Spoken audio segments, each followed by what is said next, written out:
आज इस वीडियो में हम निदर्शन के प्रकारों में दूसरे प्रकार का उल्लेख करेंगे और दूसरा प्रकार जो है वह है उद्देश्यपूर्ण या सविचार निदर्शन विधि। इस विधि के अंतर्गत हम कह सकते हैं कि जब अनुसंधानकर्ता जानबूझकर किसी विशिष्ट उद्देश्य से समग्र में से अपने अध्ययन के लिए कुछ इकाइयों का जब चुनाव करता है तो उसे उद्देश्यपूर्ण अथवा सविचार निदर्शन कहा जाता है। इस प्रकार के चुनाव में कह सकते हैं कि चुनने वाले की इच्छा, उसका निर्णय तथा उद्देश्य की प्रधानता होती है। यहाँ आकस्मिकता पर हम कह सकते हैं कि कुछ भी नहीं छोड़ा जाता है।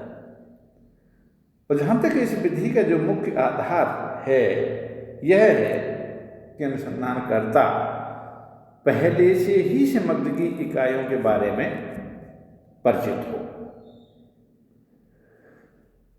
तो एक तरीके से हम ये भी कह सकते हैं कि यह विधि एक ऐसी विधि है जो अनुसंधानकर्ता के उद्देश्य को पूर्ण करती हो और उस उद्देश्य को पूर्ण करने को ध्यान में रखकर अनुसंधानकर्ता अपने निदर्शन का चुनाव करता है।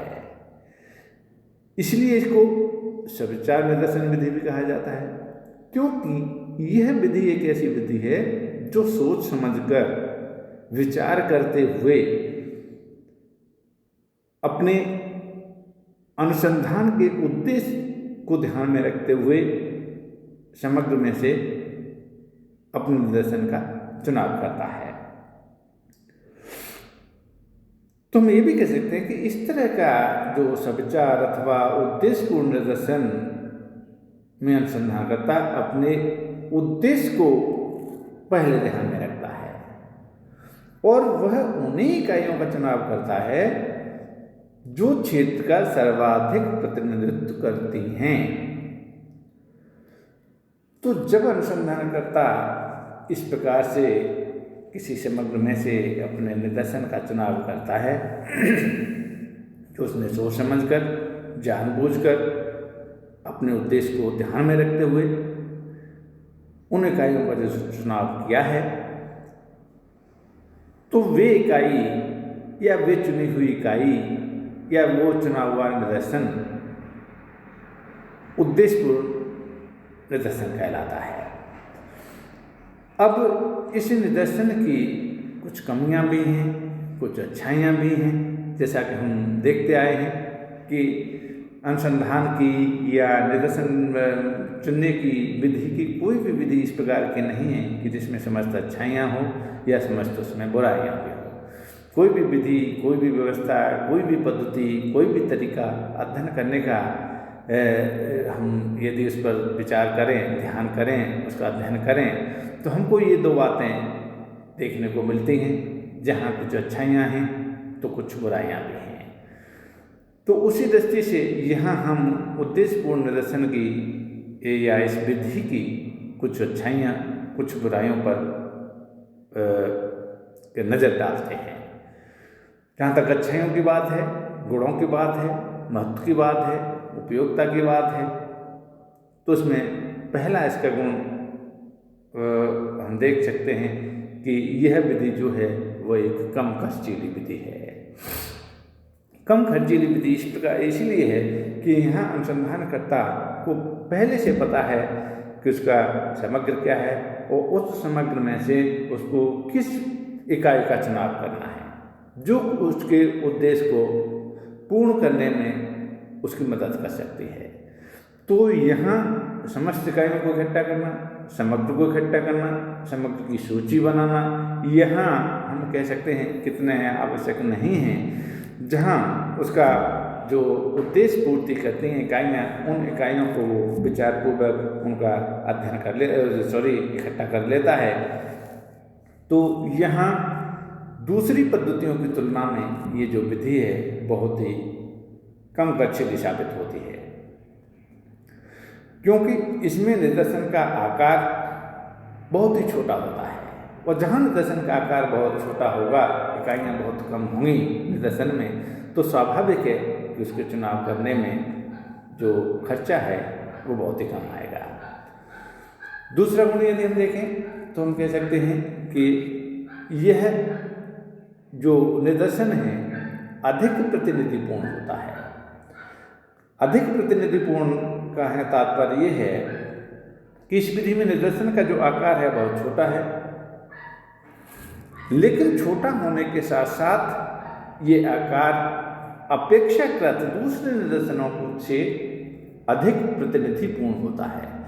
और जो निदर्शन समग्र का जितना अधिक प्रतिनिधित्व करेगा, या हम कह सकते हैं कि जो निदर्शन जिस समग्र का जितना अधिक प्रतिनिधित्वपूर्ण होगा, वह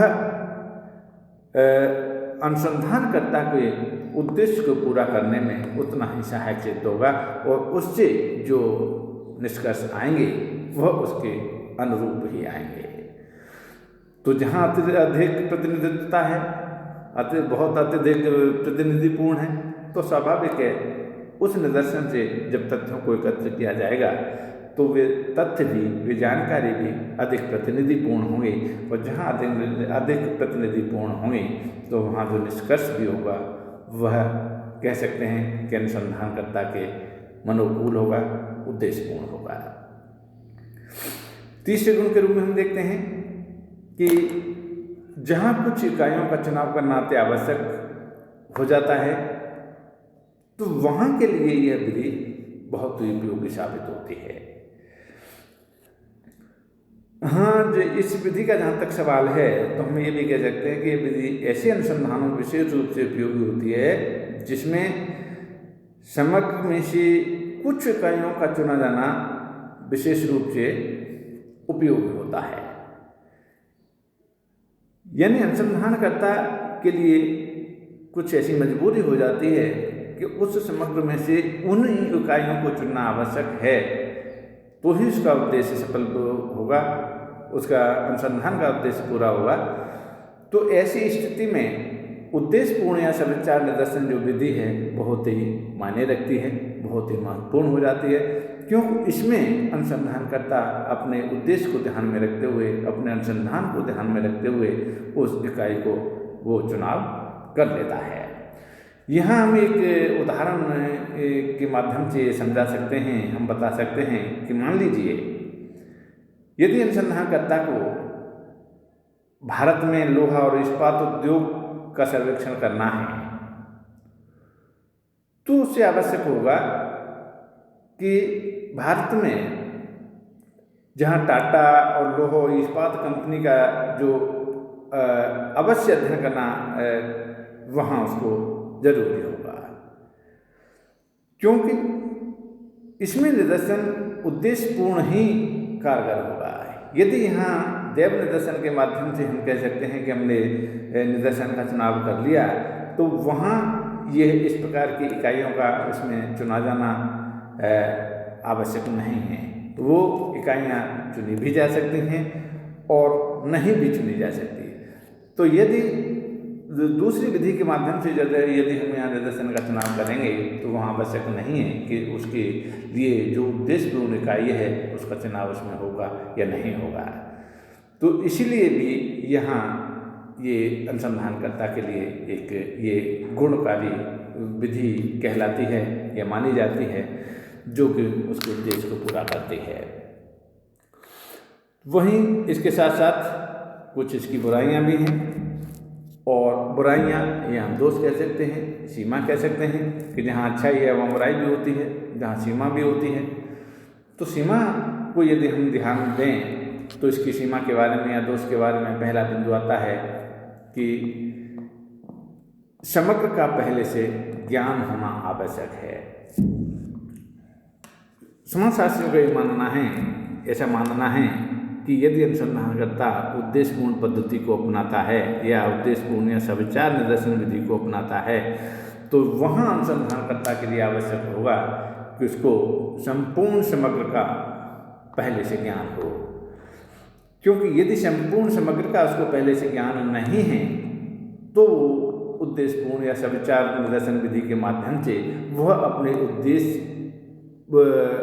के मनोरूप या अनुकूल इकाइयों का वो चुनाव नहीं कर सकता है, क्योंकि उसको समग्र के बारे में ही पता नहीं है, अपने समग्र के बारे की इकाइयों के बारे में उसको ज्ञान नहीं है कि समग्र में कौन सी इकाई कहाँ पर है और किस प्रकृति की इकाई है, तो वह अपने उद्देश्य के अनुकूल वहाँ इकाइयों का चुनाव नहीं कर सकता। तो यहाँ आवश्यक हो जाता है कि अनुसंधानकर्ता को या शोधकर्ता को इस विधि के माध्यम से जब निदर्शन का चुनाव करता है तो उसे समग्र का पहले से ही संपूर्ण ज्ञान होना आवश्यक है। क्यों, जब तक संपूर्ण ज्ञान होना उसके पास नहीं होगा, समग्र की इकाइयों से संबंधित वो अनभिज्ञ होगा, तो वह अपने मनोकूल या उद्देश्यपूर्ण इकाई का चुनाव वो नहीं कर सकता है। दूसरा दोष इसमें ये बताया जाता है कि यहाँ पक्षपात की संभावना हमें देखने को मिलती है। एक दोष के रूप में यहाँ हमें ये भी देखने को मिलते हैं कि जब अनुसंधानकर्ता अपने उद्देश्य को ध्यान में रखते हुए अपने कह सकते हैं कि ध्यान में रखते हुए जब वो इकाइयों का चुनाव करता है तो सीधा सीधा हमें दिखता है कि यहाँ पक्षपात होता है।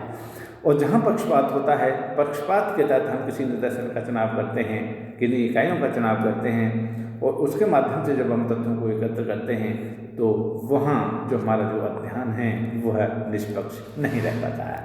और जहाँ अध्ययन निष्पक्ष नहीं रह पाता है वहाँ कहते हैं कि हम विज्ञान वहाँ मर जाता है। विज्ञान की आत्मा जो है वह निष्पक्षता में ही वास करती है, वस्तुनिष्ठता में ही वास करती है।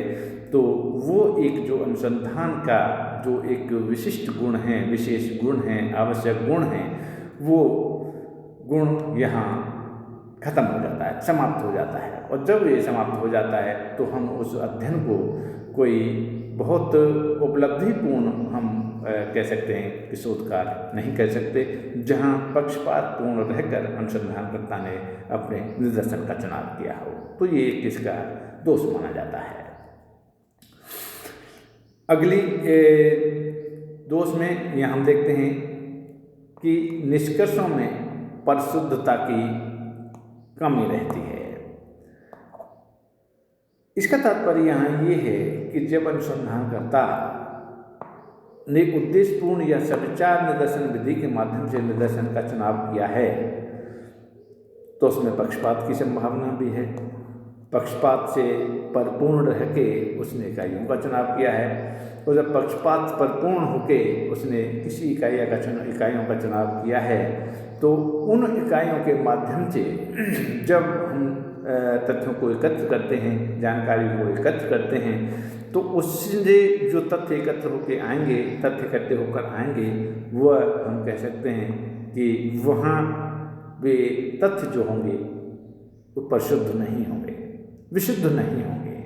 और जहाँ हमारे तथ्य परिशुद्ध नहीं होंगे, विशुद्ध नहीं होंगे, तो उनसे जो प्राप्त हमारा जो निष्कर्ष होगा उस निष्कर्ष में भी परिशुद्धता की कमी होगी। और जहाँ परिशुद्धता की कमी होगी तो हम और आप जानते हैं कि जिस निष्कर्ष में परिशुद्धता ही नहीं है, विशुद्धता नहीं है, तो वो जो एक तरीके से निष्कर्ष निकालना या न निकालना कोई अपने आप में मायने नहीं रखता है, क्योंकि उसमें परिशुद्धता नहीं है, उसमें विशुद्धता नहीं है, उसमें निष्पक्षता नहीं है, उसमें सच्चाई नहीं है। और जहाँ उसमें इस प्रकार की बातें नहीं हैं तो निष्कर्ष हमारे लिए जीरो है। अगले दोष के रूप में हम देखते हैं कि इस विधि के माध्यम से जब अनुसंधानकर्ता अपने दर्शन का चुनाव करता है तो यहाँ समग्र की संपूर्ण विशेषताओं को नहीं समझा जा सकता। जैसा कि हमने पहले बिंदु के रूप में जो बात देखी थी कि इस विधि के माध्यम से अनुसंधानकर्ता जब समग्र का में से निदर्शन का चुनाव करता है तो उसके लिए आवश्यक होता है कि उसको समग्र की संपूर्ण विशेषताओं को समझना आवश्यक होता है।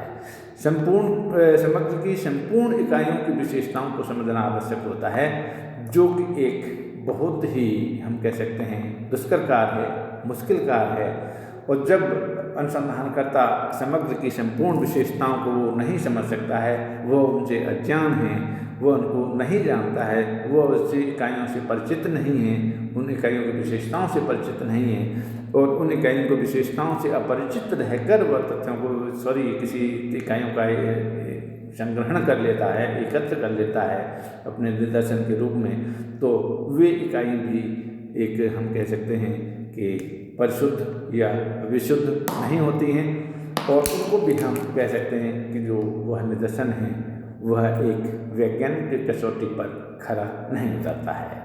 तो जब वैज्ञानिक कसौटी पर वो खरा नहीं उतरता है तो वही बात है कि जहाँ अनुसंधान में वैज्ञानिक विधि का प्रयोग नहीं है, विज्ञान का प्रयोग नहीं है, वस्तुनिष्ठता का प्रयोग नहीं है, तो वहाँ विज्ञान नहीं रह जाता है। तो ये भी एक इसका बहुत बड़ा दोष माना जाता है, अवगुण माना जाता है। और अंतिम दोष के रूप में हम यहाँ देखते हैं कि इकाइयों के चुनाव में यथापूर्ण की अपेक्षा व्यक्तिगत सुझाव महत्वपूर्ण होते हैं। पांचवा बिंदु हमारा ये कहता है कि इकाइयों के चुनाव में न्यायपूर्ण की अपेक्षा व्यक्तिगत सुझाव महत्वपूर्ण होते हैं। तो ये भी एक इसका बहुत बड़ा दोष है कि यहाँ अनुसंधानकर्ता जब इकाइयों का जब चुनाव करता है, समग्र में से इकाइयों का चुनाव करता है, तो वो सोच विचार के करता है, अपने उद्देश्य को ध्यान में रखते हुए करता है, तो वहाँ समग्र की समस्त इकाइयों के प्रति वहाँ न्याय नहीं होता है। क्योंकि न्याय समस्त इकाइयों के प्रति तो जब भी होगा जब सभी इकाइयों को उस निदर्शन में चुनने का समान अवसर हो, उसी को हम न्यायपूर्ण कहेंगे। लेकिन इस विधि के अंतर्गत ये बात यहाँ नहीं होती है, ये बात संभव नहीं होती है।